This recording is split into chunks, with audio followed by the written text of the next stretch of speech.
You see, there is a peculiar thing that happens when a person reaches out for safety. The very act of grasping makes the world slippery. It is as if the mind becomes a clenched fist, trying desperately to hold water. And the tighter the grip, the faster the streams escape between the fingers. Imagine for a moment a man standing on the edge of the sea, watching the waves roll in and out. He fears he might be swept away, so he freezes his body into an iron statue of caution. Yet the sea does not threaten him. The sea only dances. It is he who stiffens himself into danger. Had he moved with the water, he would have found its rhythm. And in that rhythm, he would have discovered a curious thing. What he thought was peril was simply motion, a motion he could join. This is the strange game we play with life. We try to build walls against the winds of change, forgetting entirely that we are made of the very air that moves them. We insist on certainty in a world that has never once promised it. We search for solid ground in a universe that is, at its very foundation, fluid. And then, when the ground shifts, as it always does, we call it chaos, though in truth, it is simply nature behaving as it always has. Security, you see, is a phantom we chase, a shimmering mirage appearing just over the next hill of effort or planning. And every time we hurry toward it, it drifts a little farther away. We imagine that with enough control, enough caution, enough preparation, we might finally fix life into a stable shape. But life belongs to the shapeless. It is more like a cloud than a stone, more like a melody than a mechanical tool. You cannot nail a song to the wall and expect it to keep singing. When we insist on security, we are really insisting that the world behave according to our preferences. And the world, being far older and wiser than those preferences, continues to move in its own ancient dance. To live is to be in motion. To be in motion is to be uncertain. And to be uncertain is to be alive. Think of your own body. Try to stand perfectly still, not a single twitch. You will notice that the attempt creates tension. But if you let yourself sway slightly, almost imperceptibly, the body finds balance with ease. Absolute stillness is strain. Gentle movement is stability. In the same way, the attempt to freeze life into predictable shapes creates the very instability we fear. This is why the more you seek security, the more it evades you. Because what you are seeking does not exist, not in the way you imagine it.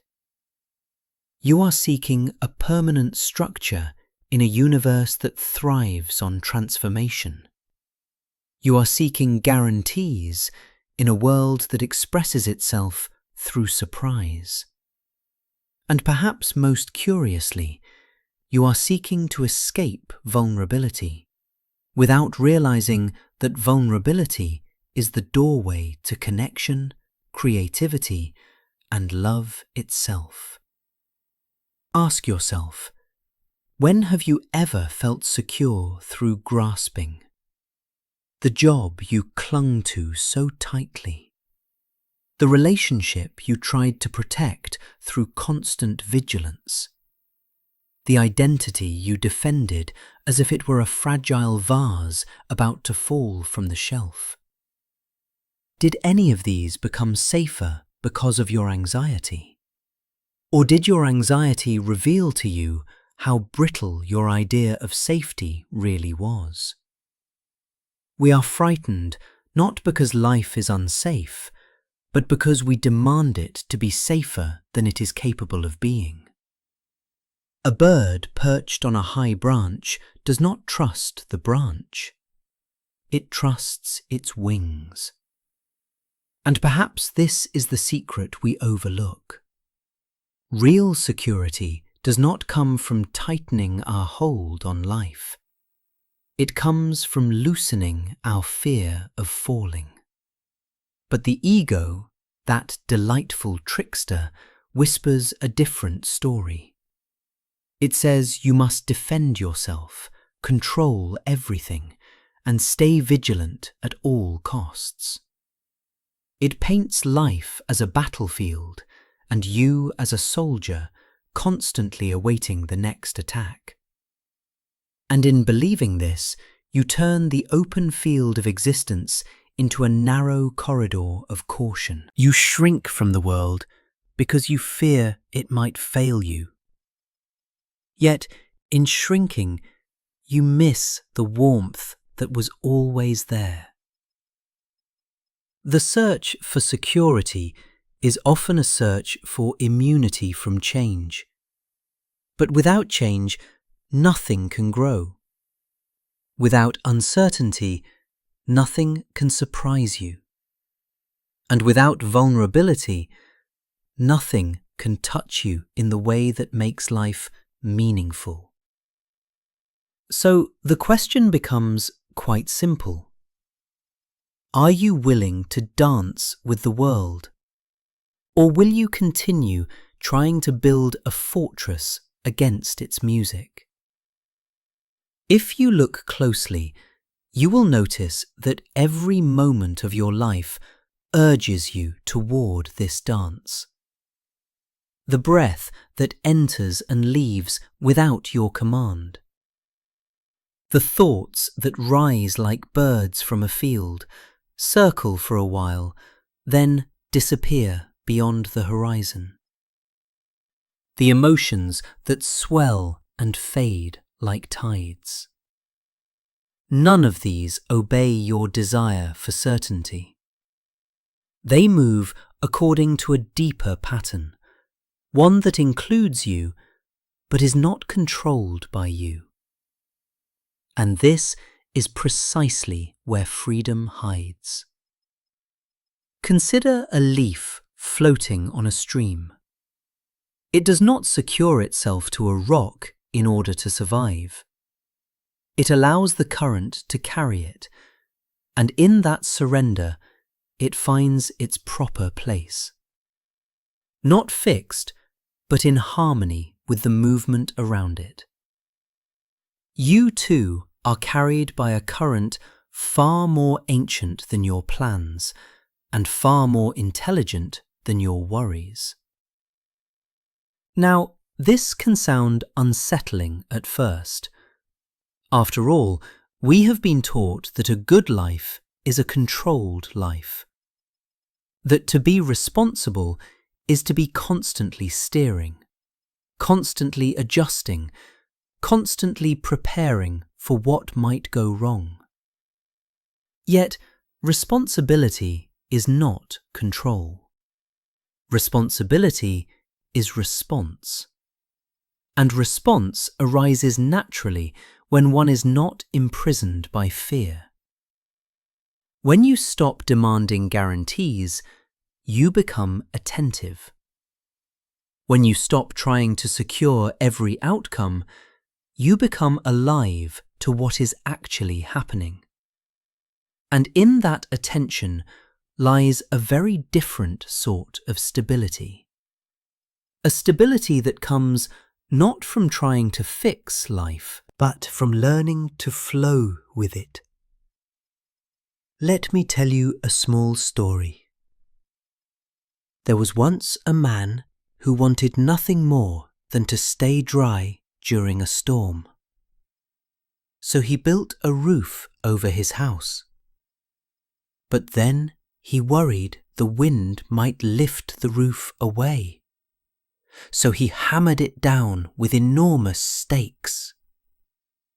Then he worried the stakes might come loose. So he reinforced them with heavy beams. Then he feared the beams might break. So he built a second roof beneath the first. And so on, until the house was so heavy that it collapsed under its own weight. Security pursued through fear becomes its own undoing. It becomes an elaborate prison built on the suspicion that life cannot be trusted.